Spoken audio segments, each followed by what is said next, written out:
Barbie Fortesa update. Yung congrats kay Barbie. Natanggap niya na yung award niya sa The 8th Gawad Lasanyaneta bilang Most Outstanding Actress in Digital Film. Ito yung speech ni Barbie. Ito yung video. Congrats. Person ko yata masasabi, Hello, Reneta!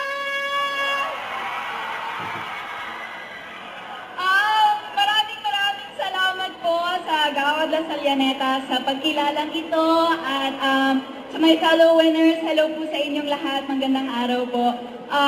Actually, from the bottom of my heart, gusto ko po magpasalamat dahil binigyan niyo po ng pagkilala ang category na digital platform. Dahil ngayon, syempre, laganap na rin po ang mga content and movies and films sa digital platform. And so, kung hindi po ako nagkakamali, parang kayo po ang unang nagbigay ng pagkilala at recognition sa digital platform category. So maraming salamat po.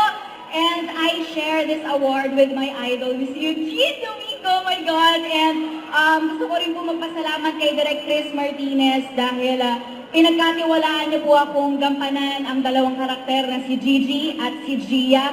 Of course, to GMA Network, maraming salamat po sa walang sawang pagsuporta at pag-aalaga sa akin, to my Sparkle family, sa aking pamilya din, kay Daddy, kay Mama, kay Ate, kay Lucian at kay Benedict.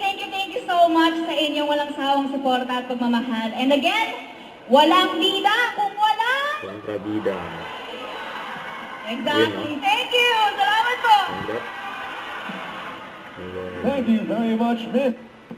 Ito post ni Barbie sa kanyang Instagram. Sabi niya, thank you so much, Gawad Lasanyaneta, for these awards and recognizing films and series on digital streaming platforms. Maraming salamat po.